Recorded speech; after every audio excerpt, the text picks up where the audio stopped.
Warning, incoming game over.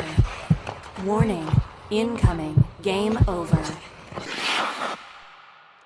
You know, I'd say bonsoir, Jordan, but I kind of want to say bonne nuit. That sucked.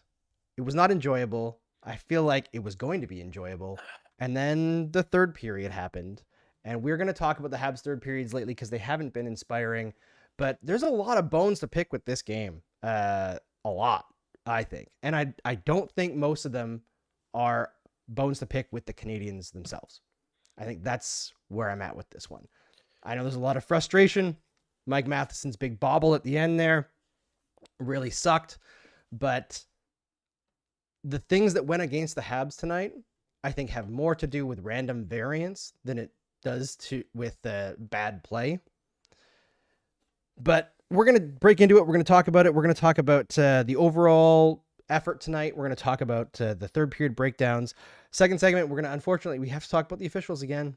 Unfortunately, they keep forcing our hand. We'll talk about the project that Jordan and I have tracked together through the NHL this season.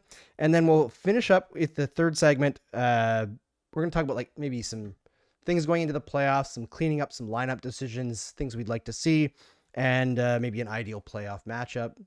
We'll kind of throw things at the wall there, and then we'll take your questions to close things out. We'll try to go quickly tonight because, frankly, that just left a sour taste in my mouth. How about you, Jordan? I'm so mad. And I'm so mad I don't want to even yell right now. That was so crap. I know it was a dumb game, but it was so important, man. I don't at a certain point you gotta win these.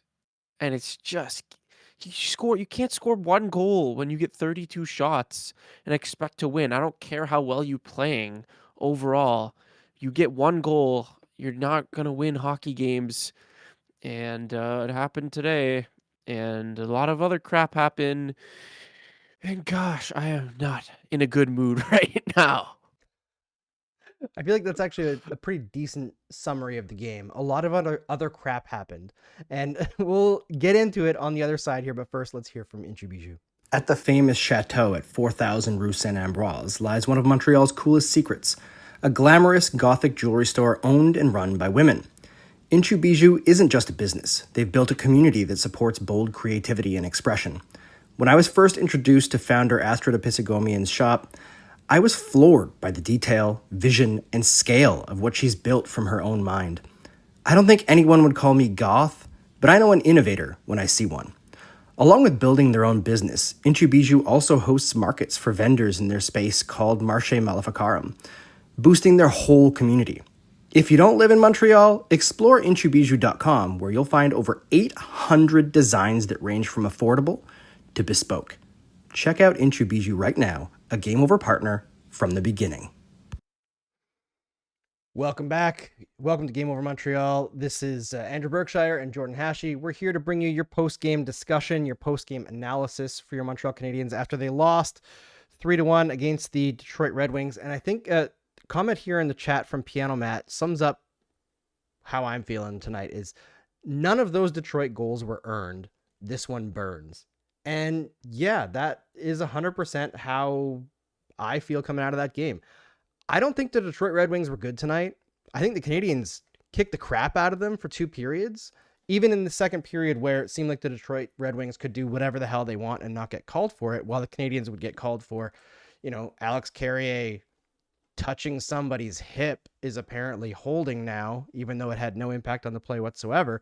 But we'll get into that part in a moment. I think we got to start with the third period discussion because this is alarming. This has not been the team that we've been expected to see through the last full year and a bit.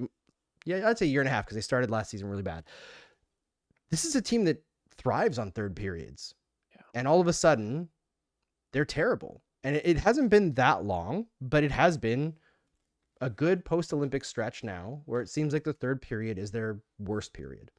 Yeah, and it's crazy. The variance you see with a young team is pretty nuts. And right, you said the last year and a half, Montreal has been the quintessential team in the third period, always coming back, always playing hard.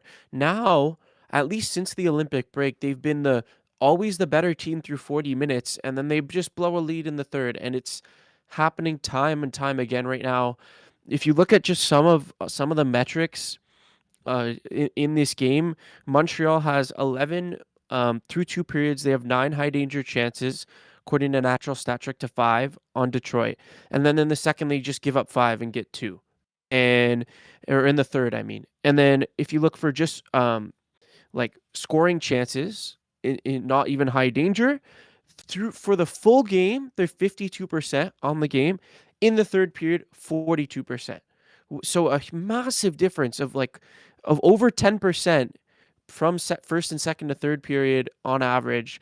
And we've been seeing it lately, like in all the games that they've lost. Like last weekend, we saw it against Anaheim. It was a rough third, and we've been seeing some pretty bad third periods lately, and it's coming down to the wire. The playoffs are down to the wire. There's no more room for error, and it's very scary now that we're really backed up in a corner here. Still, now Detroit, I think, ties us in the standings. We have a game in hand, but it's not looking amazing anymore. I'm not worried because the Canadiens do have a game in hand, and I think you look at the situation as it stands, and I know Boston is there, but Boston, I don't think they're going to pass the Canadiens. And Detroit, they haven't been great lately either.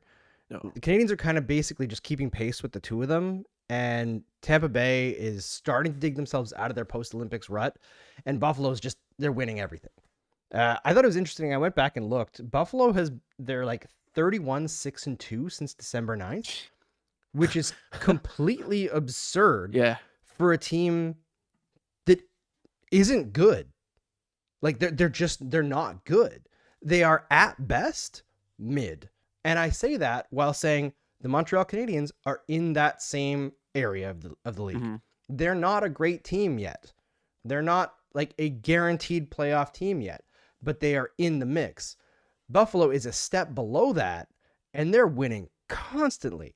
I looked up their PDO. If you don't know what that is, it's on ice save percentage plus on ice shooting percentage, and over long periods of time, that number usually adds up to about 100, like 100%. It can go up to like 102 over a full season. Buffalo in that time is like 106. Yeah, like they are way outperforming expectations. So like wins and losses, it's easy to be like emotionally reactive to them, and like get lost in it a little bit.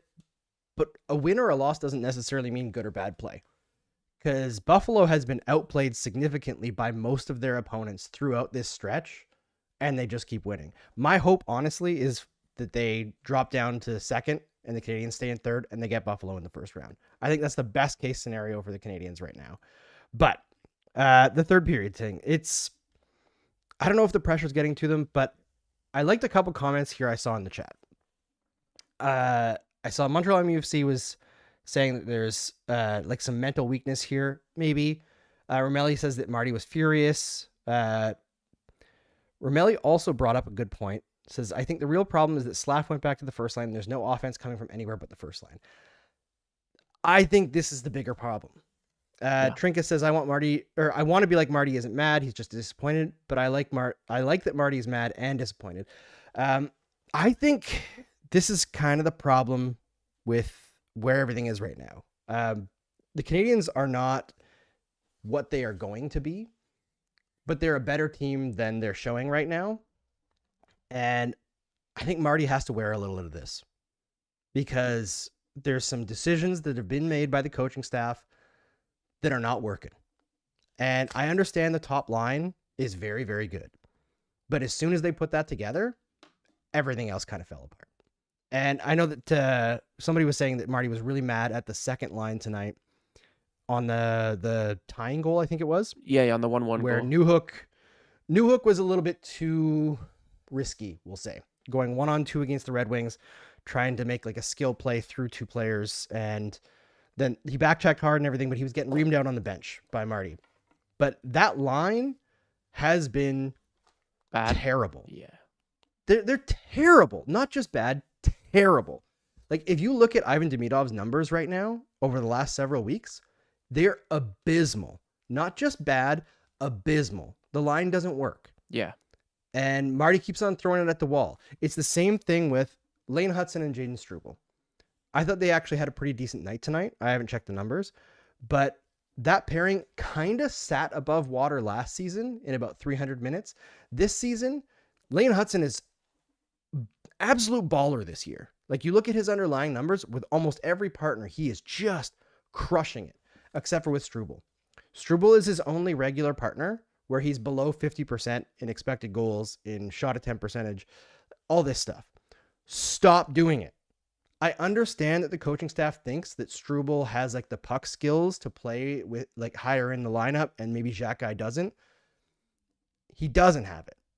He might at some point, but he cannot play with Lane Hudson. You got to stop doing this same thing. Similar, Matheson, Dobson. They're better apart. They just are. We've had almost a whole season of this now where we've seen different permutations on the defense pairings. You got to start figuring this stuff out and making some decisions. You can't just be throwing different guys over the bench every single shift and they don't know who they're playing with. It creates problems. So Marty does have to wear some of this too. Yeah. But I do think right now, like the anger that we're all feeling, and I'm putting myself in there too, we're probably a little bit overreactive right now. Yeah, you're definitely right. It's just when you're so close in a playoff race, everything is just so reactionary.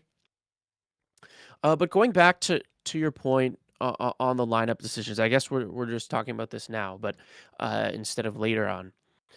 But what would you propose instead of putting Struble up with Hudson? Because I think like Gouli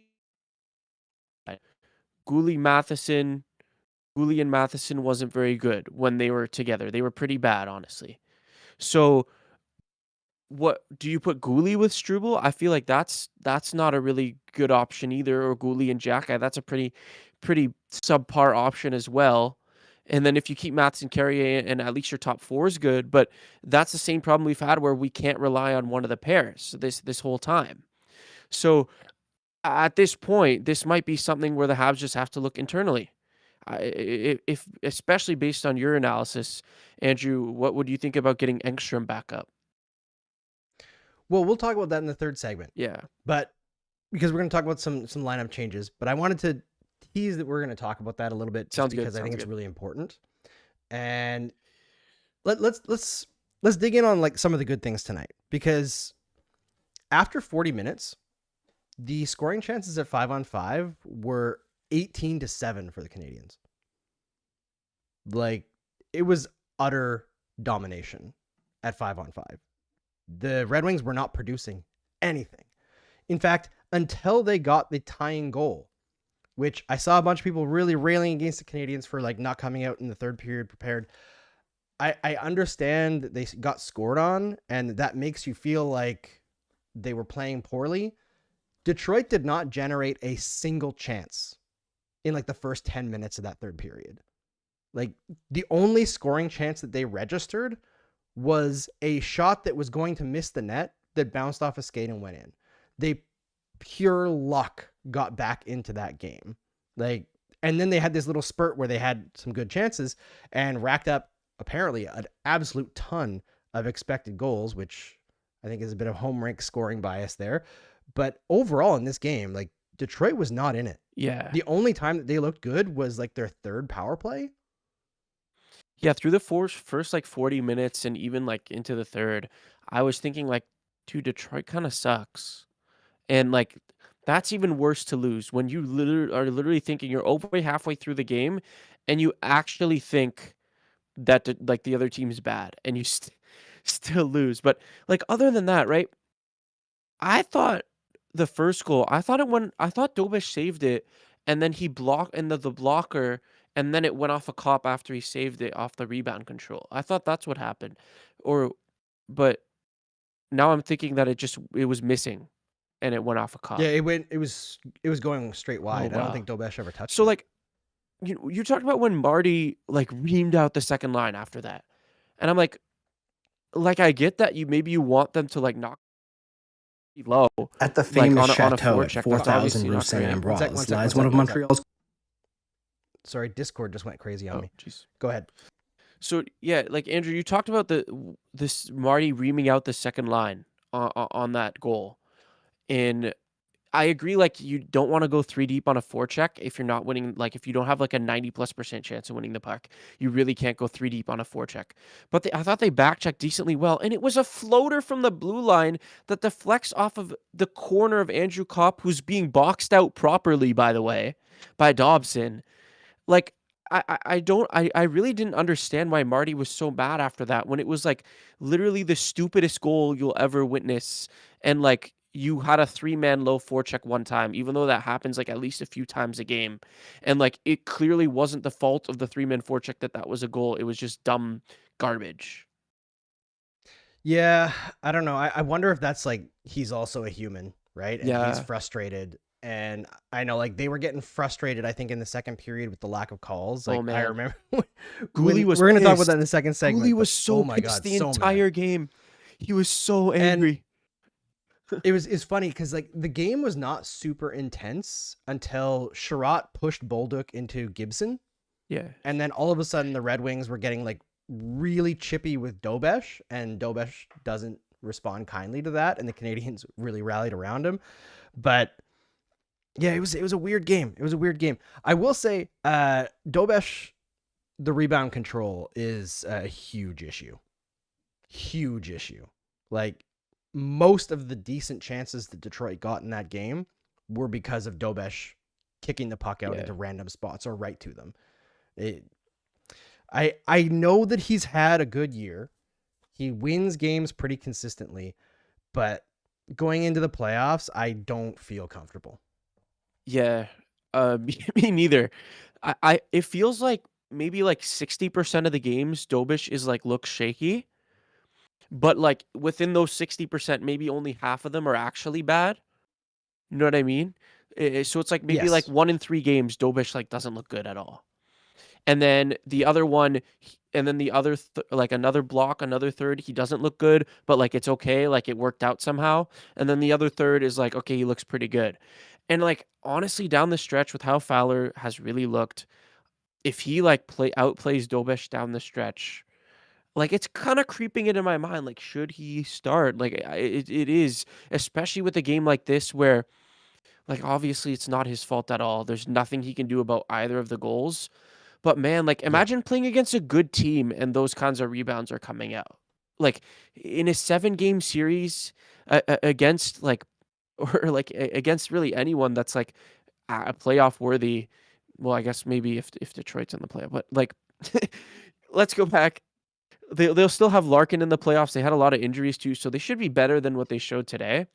But like especially if you're playing against a really good team in the playoffs, like they are going to game plan around Dobesh's rebound control, and man, it's going to be scary. Yep. And I think the Canadians got a bit of a preview tonight with that, with how aggressive Detroit was around the crease.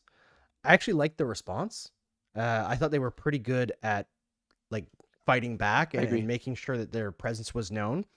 It was good to see that. So like there's good positives out of this game. Yeah. There are. It just feels horrible. And I'm sure it feels horrible in that room too. But honestly, I hope that this is a game that they can look back on and like it pisses them off to get going over this last stretch of the season, and maybe gives them an excuse to change some stuff up, because there are some lingering issues that I think need to be sorted, and I think there's solutions available. I have a piece coming out on Habs Eyes and the Prize, I think tomorrow, on Arbor Jackeye and how to get him back into the lineup. So make sure you read that. It's a long one. I talked a lot about Arbor and the no way you're saying situation put him that on the he's fourth in. line. No. Okay. I'm saying go all in on him with shorthanded. He's not like, he doesn't have a long tenure of being good shorthanded, but like They've never let him though. No, they That's the haven't. thing. And he's only played 15 minutes there this year, but the results are pretty decent. And both Carrier and Matheson have been horrible on the PK this year. Yeah, Dobson's very And hit or miss. Dobson's actually been great. If you look at his underlying numbers in the PK, Oh, really? really, really great. Both in terms of goals allowed and chances allowed. It just feels like he But, messes up clearances Matheson- a lot. Sorry. I mean, I think Dobson, this is something that I've been thinking about the last few games, because I feel like those really bad games against San Jose and Anaheim, both at home and on the road, that whole stretch, I found Dobson normally is really, really damn good. And then he gets into funks that last like 5 to 6 games where it's like all of his touches are bad. It's like every time he touches the puck, it goes the exact opposite way that you want Reverse it to. Struble. And I feel like he was, yeah. Oh my God, Struble. Reverse Struble. It's like elite Struble. Yeah. But yeah, I feel like every time that he's in one of those funks, it's like the whole defense core breaks down because Dobson's like the solid guy that's just reliable. And like Lane Hudson can't do it all.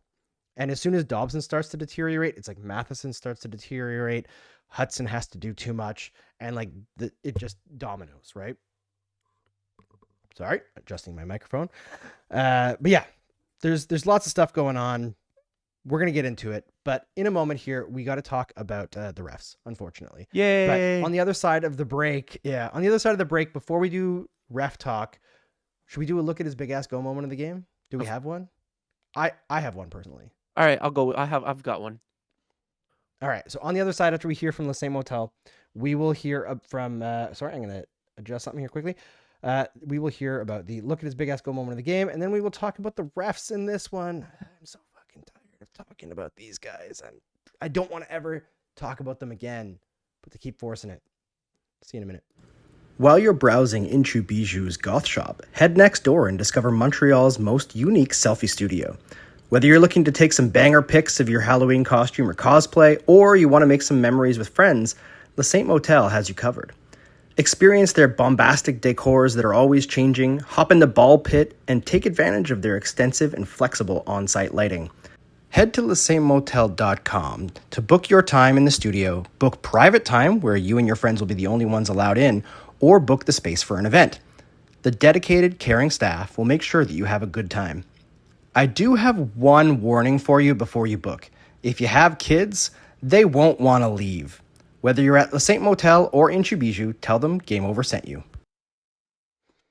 Welcome back to Game Over Montreal. Please like this stream if you like the Montreal Canadiens. Subscribe to our channel. We've got lots of stuff coming up, including on Monday, a brand new show on the Game Over Network called Forbidden Face-Off, which is myself and my partner, Kashanda. She is a huge romance novel girly, and I am a huge hockey fan. So we did a podcast where we're breaking down Heated Rivalry episode by episode. And if people like it, then we will continue to do more hockey romances as we go through them together. And we'll bring you the hockey side and the romance side together. I think it's going to be pretty fun, at least more fun than the end of this game, which is not a high bar. I feel like Jordan? going swimming in razor blades is more fun than the end of this game. It might be. Yeah. It might be. Depends how depressed you are. That's not a good joke, sorry. But it's that time in this timeline. So my look at his big ass go moment of the game is not a goal or even an assist or anything like that.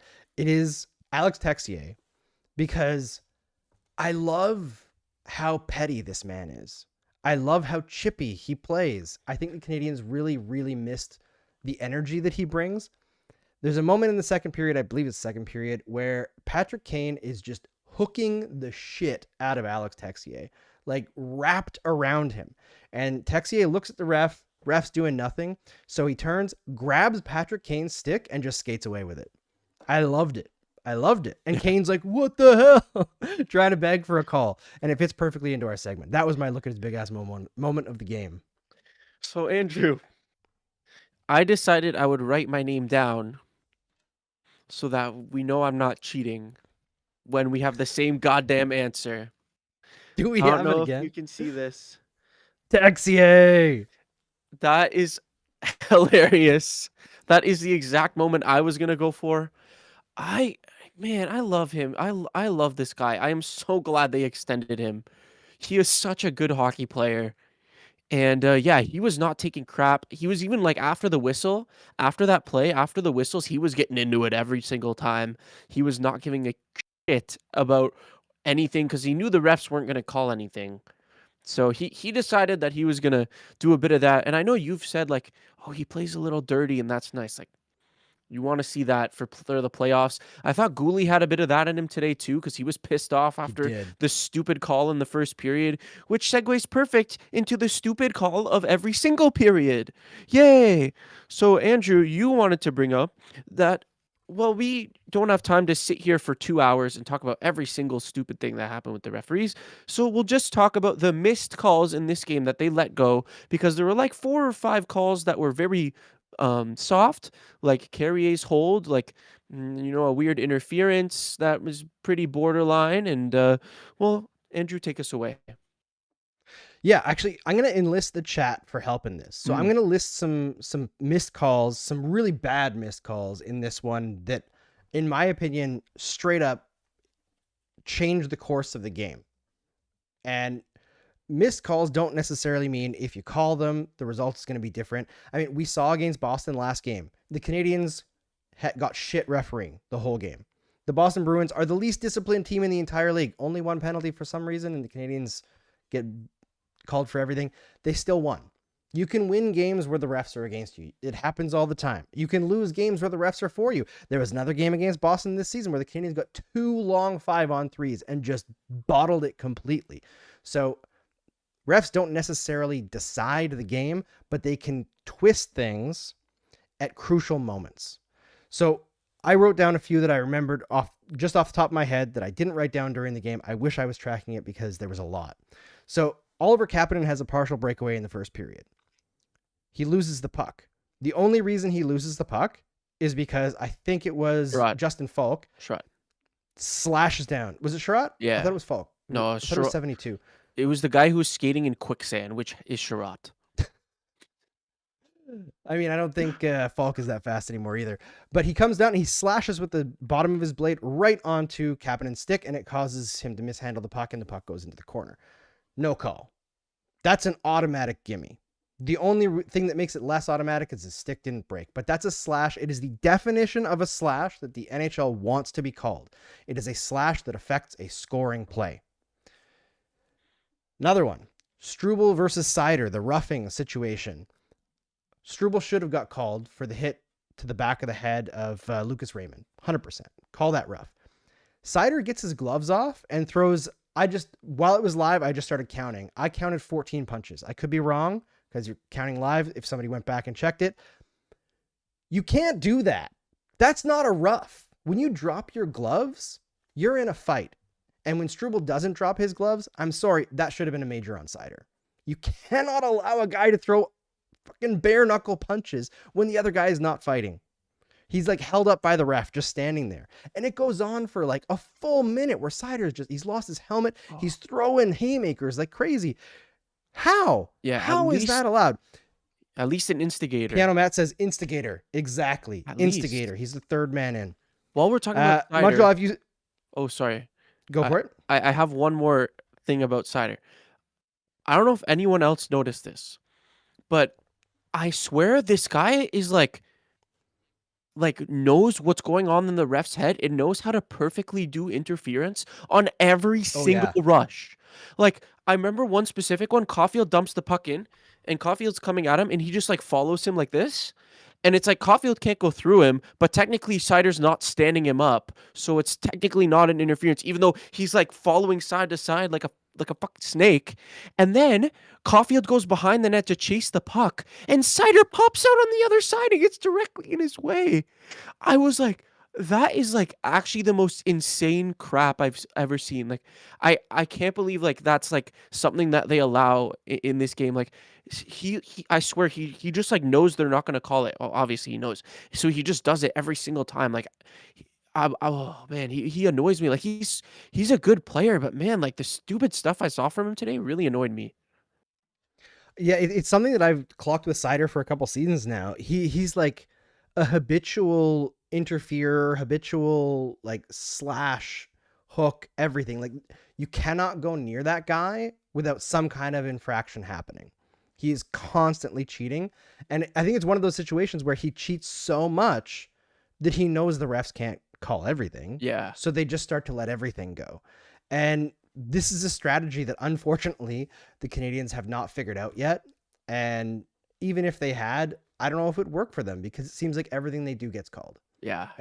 Like they'll get away with the odd thing, but it's like, I think it was like the Carrier high stick against Boston.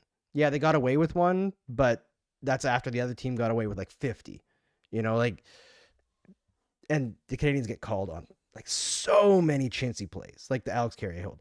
The Texier hook versus Kane, obviously we already talked about that. That was so blatant. It was unbelievable. Yeah. The too many men in the second period, the Red Wings are entering the Canadian zone. They do a line change. They lose the puck. The Canadiens smartly pass it right back to them at the outside their opposing or their own blue line. The Red Wings touch it. There's 8 guys on the ice. They're in play. Both the play-by-play announcer on TSN and Mike Johnson, the color guy, are like, that's too many men. That's still too many men. And like 4 seconds later, like, there's still too many men. And the refs are just like, whatever. We're not going to call that. Why? And then the worst one, I think, was the cross-check on Cole Caulfield at the end of the game. Net's empty. Phil Deneau loses the offensive zone draw. Caulfield goes behind the net, wins the battle to recover the puck, sends the puck over into the corner. I think it's Lane Hudson that pinches in and then sends the puck to the middle of the ice. He might have passed it down to Slavkovsky and he tried to center it. I'm just trying to go by memory here.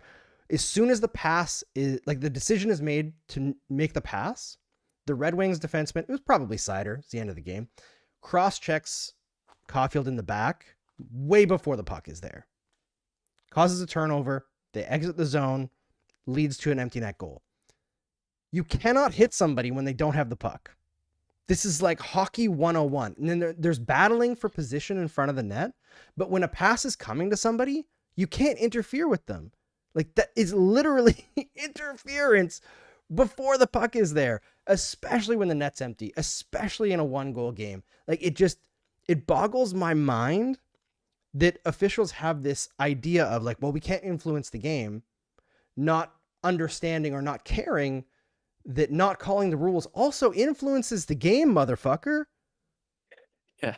Like, come on. What are we talking about here?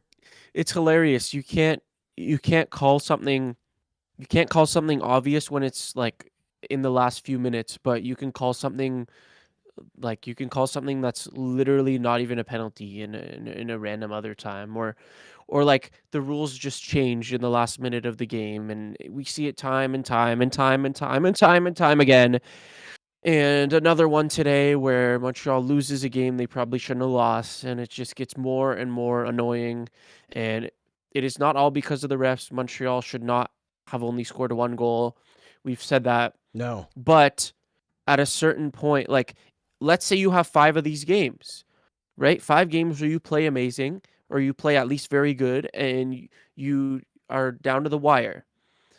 If all 5 of those games, like, you're not getting bad reffing versus you'll have different outcomes, like, overall, even if it's just like a one game sample in this one. And Conrad from Game Over Calgary says, bit of a rough go recently. Hey, yes, Conrad, it has been. They were bad on both sides. Romelli's saying refs were bad on both sides. I mean, sure, but there's an extent. Like, you can't have, like, this is my problem with the NHL. So, like, what is the purpose of officiating? It's to make sure that the teams are playing according to the rules, right?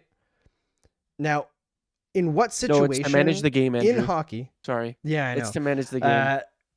But, like, in what situation are you more likely to take calls? When you're defending or when you're attacking? It's defending. Like, always it's defending because you're reacting, right? You're reacting to somebody else's control. You're trying to recover. That's when you're going to take penalties. You cannot have a situation where one team has 18 scoring chances. The other has 7. One team has had the puck for 60 to 65% of the game. And the penalties are even, and tell me that you're calling it properly, or that, like, both teams have had the same breaks. Like, it's just not possible. And this is the problem with NHL officiating, is that there is no relationship whatsoever between play and penalty calls. None. They don't relate to each other. And that's a problem. It's a huge problem for the sport. And I know that folks are like probably tired of the talk about officiating. I'm tired about it too. I don't want to talk about it. But this has to be changed.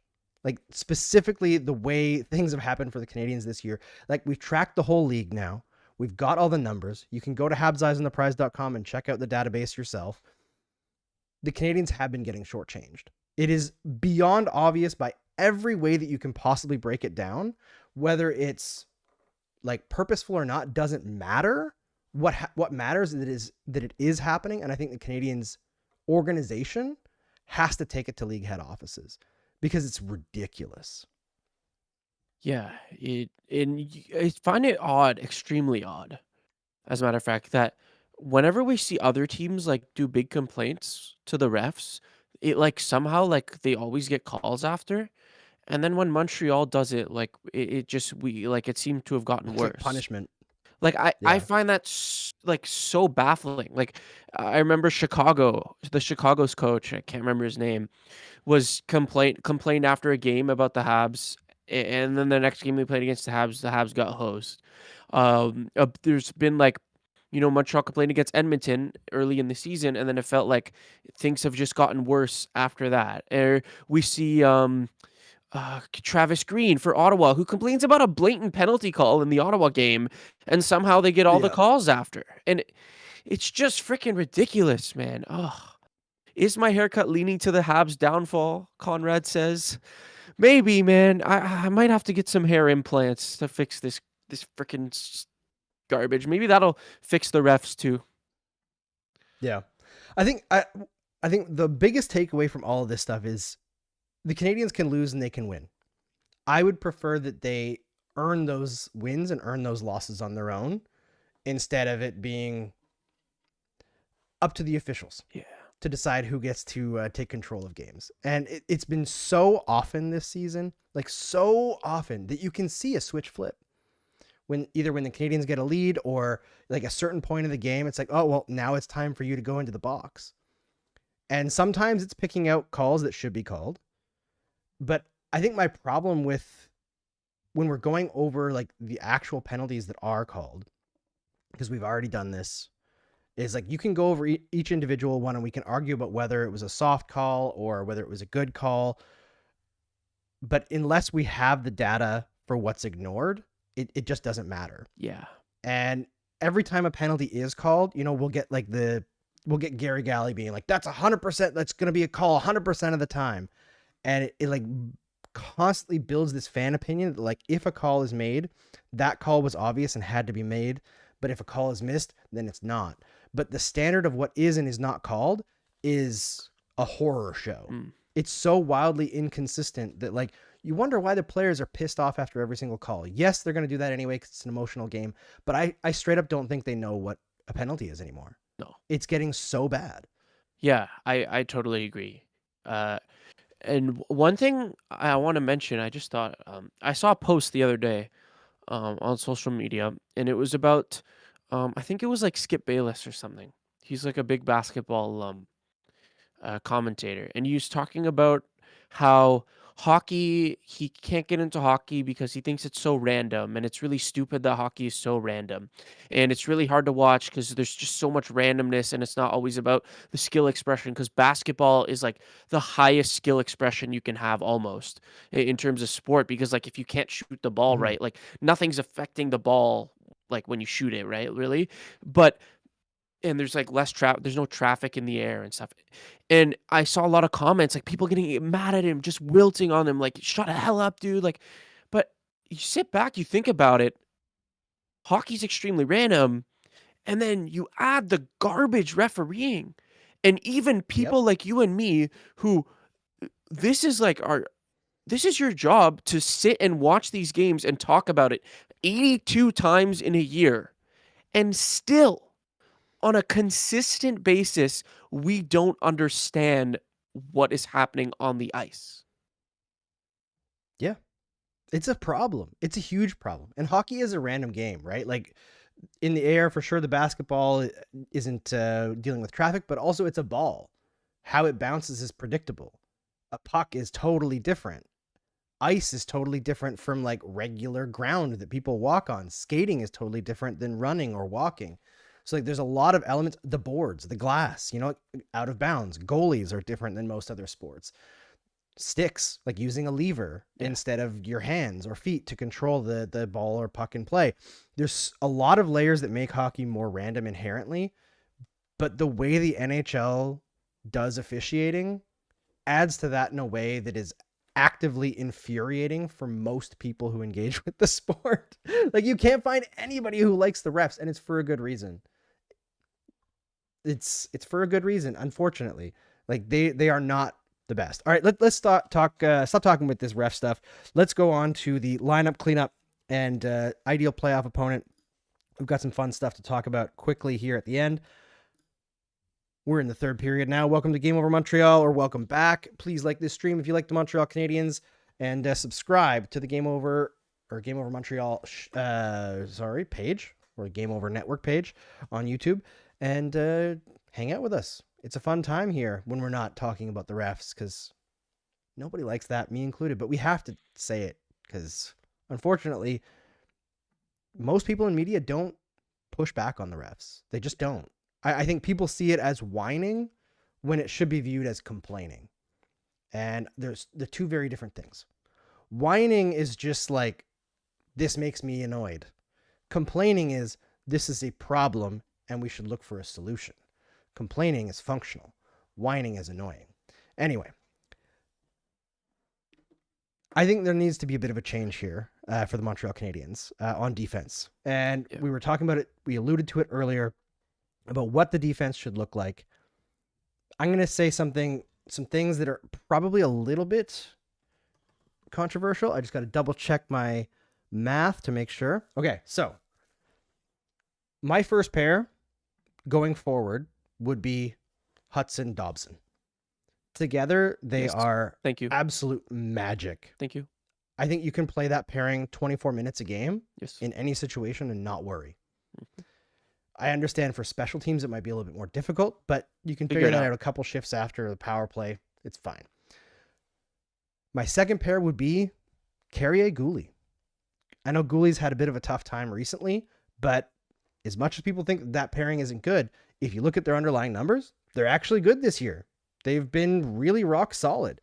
Small sample, yes, about 100 minutes, but expected goals for 56%, actual goals for horrendous 16%. But again, that doesn't really matter when you see that they get 54% of the shots for, 57% of the unblocked shots. Like, they're a pairing that does things the right way, and in a small sample, things have gone against them. So you have to look past the goals and look at the actual overall, right? And then my third pair would be Matheson with Xhekaj or Struble, depending on the matchup. Weirdly, Matheson is the only player who's been above water with Struble this year. And they're actually pretty good together.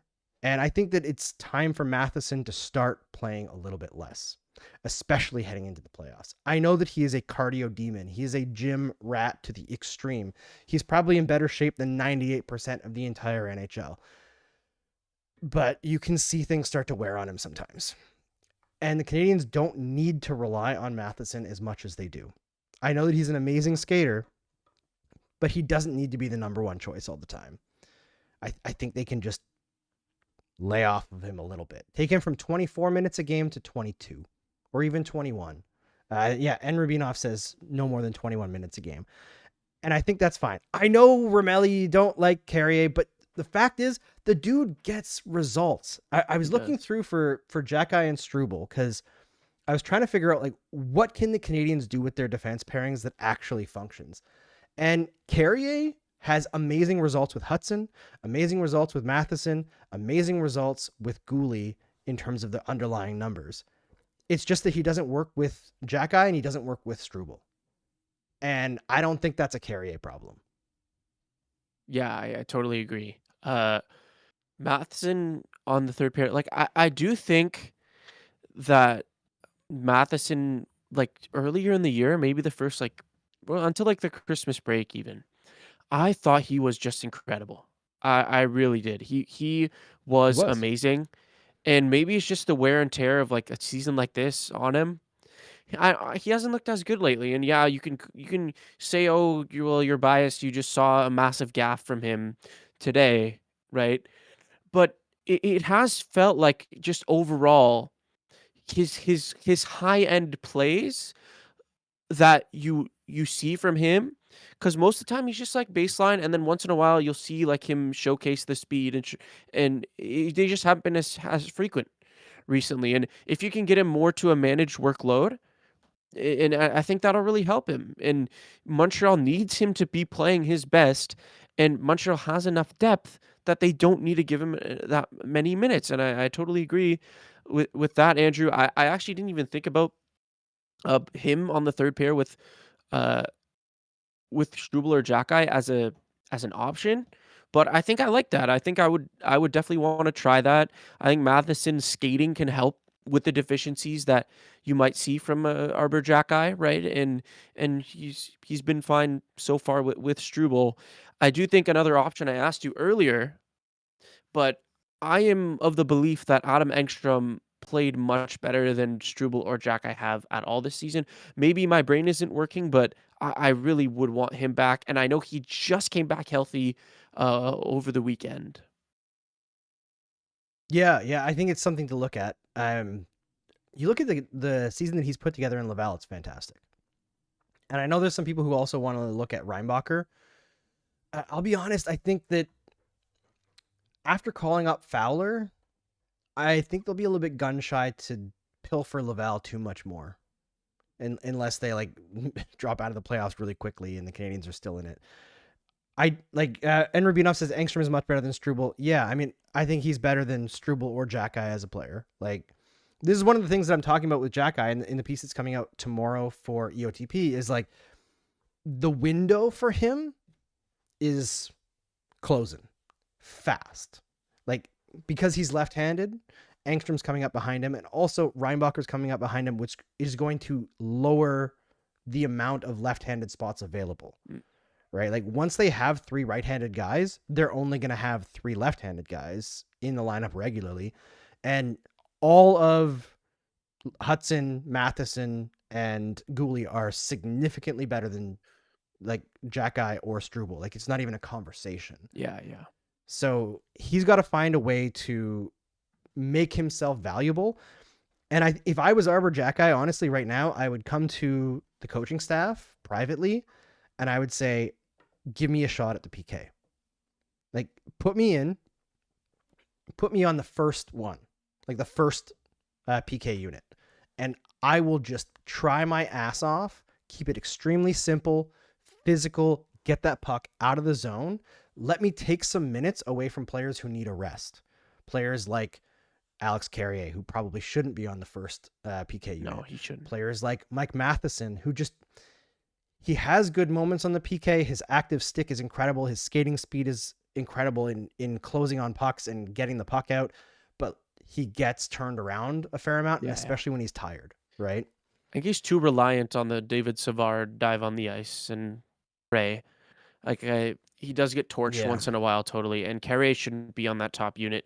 On an actual good penalty kill, Carrier is on your second unit, and he's maybe even the 5th guy, like on a really good one. Not that Carrier is horrible, but yeah, he should be on the second unit. I also agree that I don't know if I want Reinbacher up, and it's not even about like gutting Laval. He's had so many injuries, and he's finally putting together a mostly healthy season and a really strong season. Like, just let him see it out. Don't complicate things further for him when he's your 5th overall pick. You've invested so much into him.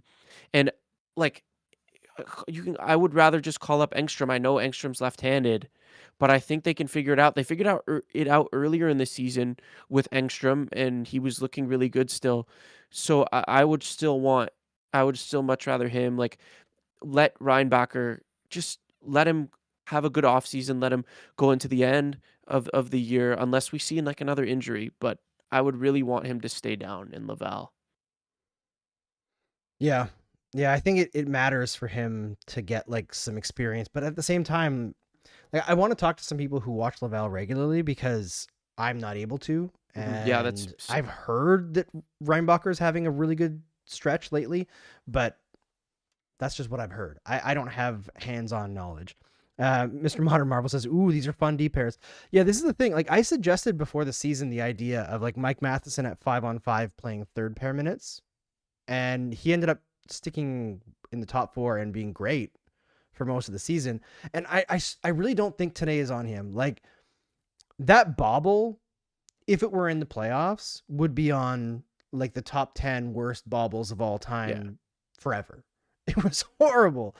And I don't know what you thought, Jordan. I thought he was trying to do like a quick up back to the attack kind of thing. And the puck rolled over his stick and it wasn't really his fault. It's not like he did something horrible, but in that context of the play where he's the last man back, there's somebody pressuring him, the puck is rolling, he probably should have been a little bit more careful, a little bit less risky. But I feel like that's also like results-based analysis on my part. Like 99 times out of 100, he probably controls that puck relatively easily, and the puck's way up the ice already. Before, like the Detroit attacker wasn't even taking a great angle. Yeah. It's just that the puck bounced right to him.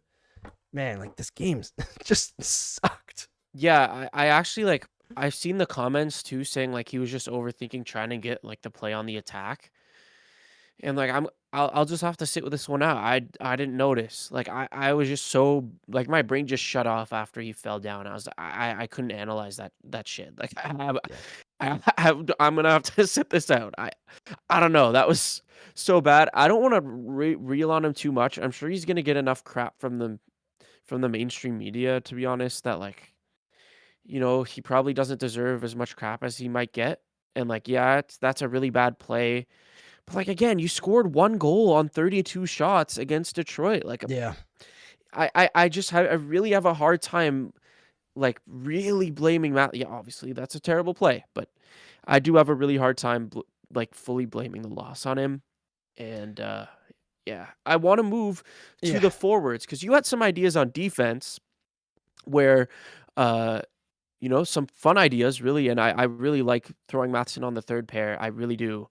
And by the way, if Reinbacher's up, I do want to say if he does get called up, I would like to see him with Gooley. And then Matheson Carrier. I Yeah. would like that. I think that would be really I fun. like that too. And I want to add that I also not watched a lot of Laval games, so I could be wrong. And if he really is that good, then maybe they should call him up. But I was giving my opinion. But yeah, onto the forwards. We talked about the second line. It is just a black hole right now.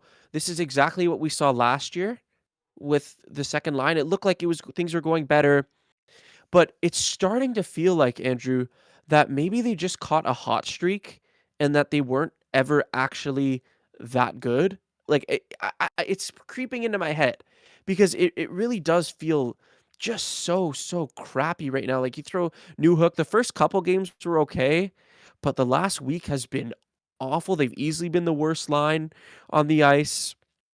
And this is putting Demidov out of the lineup in important third period minutes. And that is what is annoying me the most. The third line is playing so well. Texier and Evans are so good. Like, I'm actually so impressed with them every single night. And then Zach Bolduc is coming out there and just being like the most obvious third wheel you can have on a line. Like, I'm just going to keep it I've a actually right liked now. Bolduc lately. Really?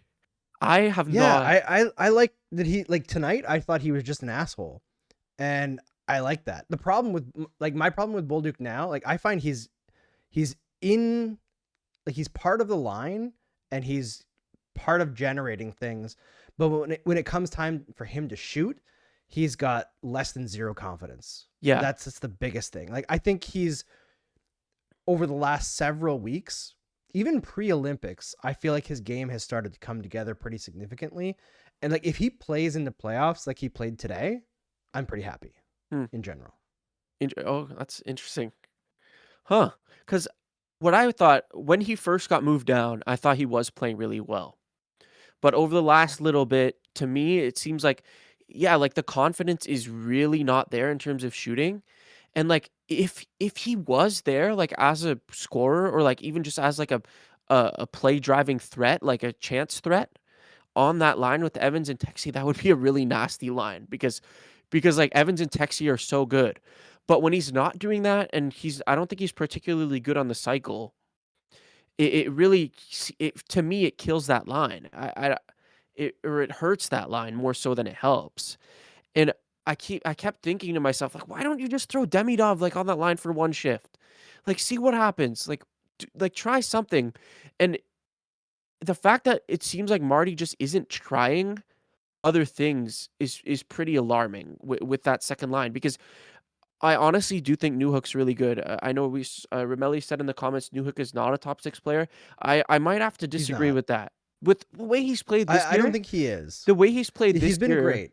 I do think he's played at the level of a top 6 forward. Maybe not like I would want to see a more bigger sample size to say he's fully a top 6 guy. But the fact that Montreal, instead of like trying to figure things out, they're just blacklisting the second line and only playing them on offensive zone draws once in a while is really, really frustrating to me. Yeah, and I think this is like we're talking about it as the second line, but the only reason we're talking about it as the second line is because Demidov's on it, right? Like, Yeah. But since the Olympics, like Oliver Kapanen, while he's on the ice, the Canadians have a 36% expected goals for. That's before tonight, where that line was bad again. Like that's a black hole. He's basically getting. He struggled a bit. It's tough, man. He struggled a lot. And Demidov, he's a little bit better, but I think for the most part, the reason why he's better, like his numbers are better, is because he had that stretch where he replaced Caulfield for like a couple games because he was out, right? Wasn't it just one game? Oh no, 2 games. Yeah, it was a game and a half, I think. Yeah. At 5-on-5. And yeah, I think they just need to figure out something. Like this is so obviously your fourth best forward, and he's just not getting that deployment. Like at a certain point, that's offensively. Yeah, of course. Like obviously, like at a certain point, this is a coaching issue. If you can't figure out a way to get him on the ice, I that is really something that we're shooting ourselves in the foot. You see it like every once in a while he's making these crazy plays and then it's like it's with Kapanen and it's just not working out that well. Like something has got to change here. I even would want to try him with Texier and Evans. I don't know, like that seemed like fun to me, or try to switch something up. It really sucks that Doc is out because I would love to see Doc with him as well. But with Kapanen struggling, like I don't know, like, do you try to just move him down and figure something out? Because the fourth line is still good with Veleno on it. I must say, I'm I thought very Veleno was great impressed. tonight. I'm very impressed with him coming back in. That can't be easy to sit out that long. So I like the fourth line, but like Marty's got to figure something out. Right? We talked about the D pairings of like it seems obvious that stuff isn't working. The only defenseman that's working with our bottom two right now is Matheson, and we haven't tried him with it for some reason. Like, and then Gouli on the right side obviously didn't work, and it took us too long to move on from that. And then we're not playing Demidov enough, and it just seems like with games like this where there's so much crap with the refs going not your way, with the coaching stuff added on top of that, it creates even more turmoil. Yeah, and I feel like we're seeing, I think, some frustration from the coaching staff. And we saw this last year too, where the Canadiens are getting closer to clinching a playoff spot. And it seems like the team itself is starting to panic a little bit. Maybe not panic, but like they're not finishing out games the way we expect them to. And in response, Marty's just like leaning on things that have worked for him before, like Dobbs and Matheson. Dobbs and Matheson have been terrible together since the Olympics. Like really objectively terrible. Matheson actually has the lowest on ice expected goals for percentage on the entire team. 36.9% post Olympics. Right there with Kapanen. So like that's not working. You got to change it. Like Matheson's been on in 11 games, 111 scoring chances against. That's crazy. Like, by contrast, in the same number of minutes, okay, 8 fewer minutes for Lane Hudson, he's been on for 76 scoring chances against. Yeah, like just today at 5-on-5, we gave up 16 in total in one game. So that's like, if you average it out, it's like about 10 per game Matheson's giving up. Like, that's like 2/3 of the scoring chances that you're on for 1/3 of the time. Yeah, so like, if I just prorate it to per 60 here, I'll tell you. Matheson, expected goals against per 60. Right now, 4.11 for Matheson. Contrast to Lane Hudson, 2.69. Yeah. Like, and I'm not expecting Matheson to be Lane Hudson, but I think that there's a hesitance right now with Ramel. Yes, it is 5-on-5. There's a hesitance with Marty to like try new things, and I get it because it's close to the end of the season. You have to. But we're not playing well enough. You have to. We're not playing well enough. It's not. Yeah, you can't just go back to it. All right, let's go quickly to the questions. I'm going to ask a question just to start things out for those who are still here. Who is your ideal playoff opponent for the Montreal Canadiens? That's what I want to hear from you. As we shift into the overtime segment where you get to have your say, you get to ask your questions. We'll try to do it really quickly here because we've already gone long. I was trying to go quick tonight. It did not go quick. I apologize, folks. Never goes Lots quick. to talk about with this team. Yeah, and Rabinov says, fantasy for next season, Habs sign Ovechkin, who plays with Demidov and Hage on that second line. I mean, that's probably not going to happen because I think Ovechkin, if he plays for anyone, it will be Washington. It's going to be Crosby, though. Going to leave. Yeah, it's going to be Crosby in a year. But Hage, if you would have asked me a couple weeks ago, I would have said, doesn't matter. Like, they're not going to bring him in this year. However, with how much Kapanen is struggling, with how much that Demidov line is struggling, we probably got a couple more weeks to wait until Michigan is finished with their playoffs and everything. But there's a possibility that Hage could come in here and be a factor. I don't know if he could play center in the NHL right away. That's a huge ask. But if they were to decide that he could play center with Demidov and Texier, I think it would be all right. You know, that insulates him a little bit, gives him a lot to work with. This is the thing with the Canadiens right now. I feel like they needed Kapanen to be able to produce offense. And since they removed Slafkovsky from that line, he can't at 5-on-5. Like, he's just not producing, and defensively, they're not good enough. Yeah. They don't have the offensive centers, especially with Doc out, to support the wingers that they have. And it seems like they're like, when they have that top line together, they just don't have the right pieces to make other functional lines. Yeah. Yeah, it's tough. And we even talked about this like 2 weeks ago, Andrew. When we said Hage, I said, oh, what if he goes to try to win a AHL Cup, whatever it's called, a Calder Cup, right? At this point, like, with Doc out especially, and with Doc's uncertain, like, he's got to come. I would love for him to come in, and him with Demidov and Texier, like, that is a like beautiful line. Like, I would be very happy about that. And don't put him out for a single defensive zone face-off, but you know, like, you have 3 other lines for that, I guess, right? Like,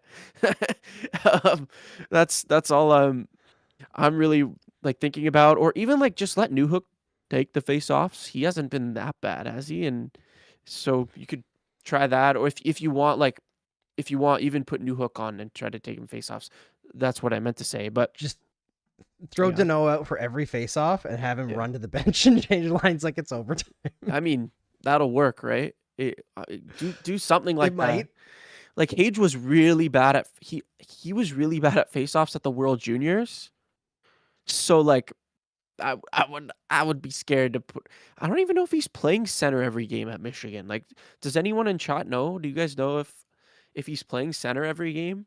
I feel like he isn't. I don't know. Maybe I misread something or something, but I'm not sure. Even but I asked. Oh, sorry. No, go for it. Oh, even Texier back with Nick and Cole. I would like. I it's just like when you only have one line, it's just not working right now. You got to do something. Like I know that first line's dominating, but maybe throw Yeah. Slav Romelli down. says Mhm. Hage is playing center but isn't taking faceoffs. So not really a center. Well, I mean, Yeah. playing center is a lot more than faceoffs, but yeah, I get what you mean. He's not like a full-time center, we'll say. Not all the way. I did ask before we started about who the ideal playoff opponent for the Canadiens is, and Montreal MUFC says that's a haram topic, which, yeah, I get. They're not clinched, so it is. Trinko wants the Tampa Bay Revenge Series. Romelli says anyone but Buffalo. I'm going to maybe be controversial here. I want Buffalo. I think Buffalo is the absolute ideal situation for the Montreal Canadiens, and I'm going to give you multiple reasons. Number one, Tampa is scary as fuck. True. Like, they are not what they were, but if you look at their underlying numbers, they are a machine. They are probably the best overall team in the East, and that's with getting kind of not beneficial officiating this year as far as Tampa goes, per usual, but in the playoffs. The Tampa Bay Lightning are the best ref lobbyers since the 1990s Detroit Red Wings. So I don't want that series at all, with the Canadiens being like the worst ref lobbyers in the history of the sport. But Buffalo, I don't remember if we mentioned this on the broadcast or if I was just talking to Jordan before the show started. Buffalo is 31-6-2 since December 9th, which is absurd. The best team in the league being the Colorado Avalanche on that kind of a run would be unsustainable. The Buffalo Sabres, who are an objectively bad team on that kind of run, are about to turn into a pumpkin when the clock strikes midnight. I think they are going to go into the playoffs thinking that they're a great team and just get obliterated because they are riding exceptionally high shooting percentages, exceptionally high save percentages from a bunch of people who have no history of keeping that going. Everything has gone Buffalo's way for months. That doesn't last in hockey. It just doesn't last. So I think they're going to get absolutely destroyed in the first round, and the Canadiens should be able to do that. Trinket says Tampa is banged up. Yes. I mean, post Olympics, they had like 9 guys go to the Olympics and they've been tough, but I would rather face a healthy, inexperienced team who is overconfident and has everything break right for them. Whereas the Canadiens have had almost everything go against them this year. Goaltending, officiating, can't hold a lead, right? But they just fight through everything and find ways to win. Whereas Buffalo, it's like they just throw a puck from wherever and it just pinballs around and finds the back of the net, everything going right for them. That doesn't last in the playoffs. Like, vibes are great, but you can't survive on vibes.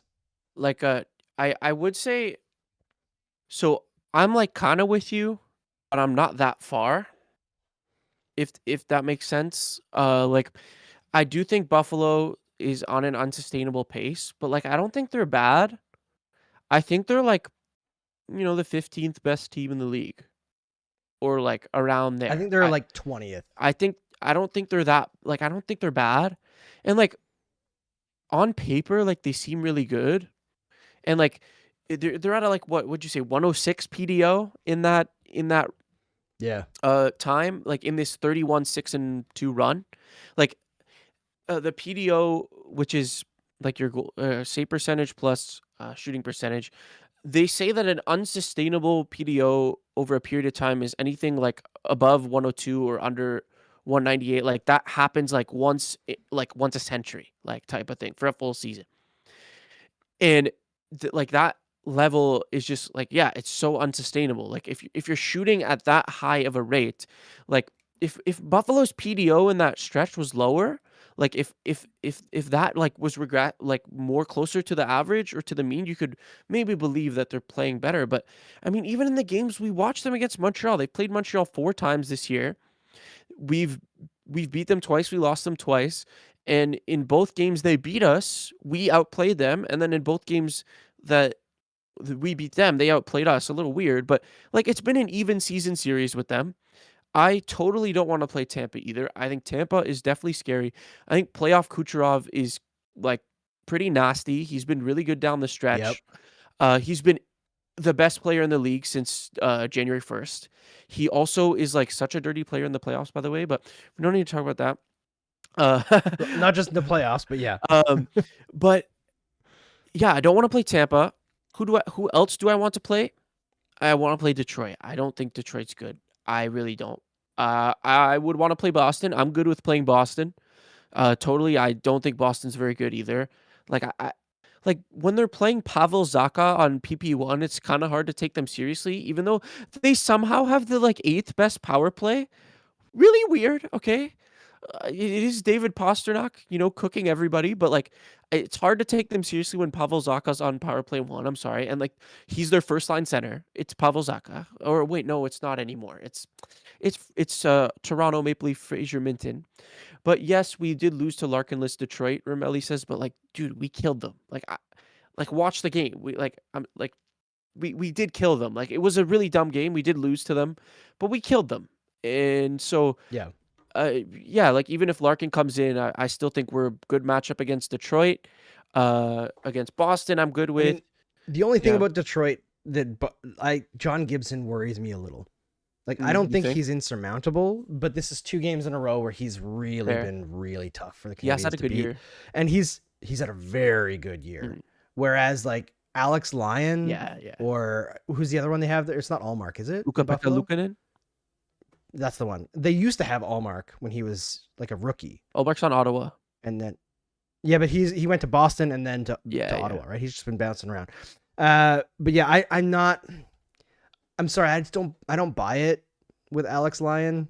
Like he's fine, but is Alex Lyon one of the best goalies in the world? No. Probably better than Dobesh. No. For a Yeah, that's 7-game true. series. I mean, 7-game that's the series. other thing that's going to be interesting is Yeah. the Canadiens. This was game 68, right? So there's 14 left. Yeah. How many do you think Fowler gets? Yeah. Oh, that's a good question. He definitely comes in Saturday, by the way. I said on the stream on Tuesday he comes in Dobesh today and Fowler on Saturday. We lost today, so Fowler's definitely coming in. Also, the Islanders lost today, so it's gonna be a tough one. Like it is gonna be a tough game. Next week is also an insanely tough schedule. We get Carolina and then Columbus, who is 3 points. Are they 1 point behind us now? Now that they won, did they win? They did win. They're 1 point behind us. Yep. Detroit is 1 point ahead of us now. So it's close. But they're 1 point behind. Yeah, my apologies. Yeah. So it's tough, but like we've got a really tough schedule. I do think you put in Fowler Saturday. If he plays really well Saturday, you got to give him one of the 2 games next week for sure, in my opinion. Like I would put him against Carolina if he plays well Saturday. I think Dobish would thrive on a Columbus game more so than Fowler. And because that'll be a more frantic game. And like Carolina's very structured, they're very good. That's more of a calm Fowler game, in my opinion. Yeah, that makes sense to me. I do wonder if there's enough time for Fowler to, like, I guess it depends on how Dobesh plays, right? Yeah. But if there's enough time for Fowler to steal the spot, because I think that's one thing that I know Marty tried to give Montembeault as many chances as possible to regain the spot that he'd earned over the last couple of years. But Dobesh's claim on that top spot is very surmountable. Yes. We'll say. Like a few good games from Fowler, and I would be convinced pretty quickly to change who's starting. Like game if one it's in the playoffs. let's say it's a 7-7 split, right? For the last 14. If Fowler continues to play the way he has played so far, and Dobish continues to play the way that he has played this whole season, I would pick Fowler. Yeah, I would too. All right. On that note, let's close it out here. We've gone super long. I really enjoyed chatting with you all, even when the Canadiens bork it up and lose a game that they should win. I don't think tonight was super on them, but they had many chances to pile on more goals, and they failed to do so. Credit to John Gibson for sure, but I don't think there's going to be many players sleeping very well after this one, because it was entirely within their reach. Yeah. and they did not even get a point out of it, which is exceptionally frustrating. This is the third game in 4 nights, or not 4 nights, sorry, third of the last 4, where I feel like the Canadiens should have just won. Yeah. Like, they have no excuses for losing to San Jose, Anaheim, or Detroit in this one. They had either those games were under control at certain points, or they are better than those teams and they should be better. Like, we should have won 2 of them, like, just straight up. You can excuse losing 1, but 2 of those we had to have. So it makes it tough. It makes it tough down the stretch here. That makes next week a must-win week, like Saturday a must-win game, and it makes it even closer down the stretch. I still think they'll make it. I know you still think they'll make it, but things have to improve. This is true. Ramelli says Saturday, Boston, Detroit play each other. Well, let's hope that's a very physical, challenging game for both and doesn't go to overtime. Only the Canadiens are allowed to go to overtime every game. Yeah. All right, folks. We'll see you in the next one. Have a good one.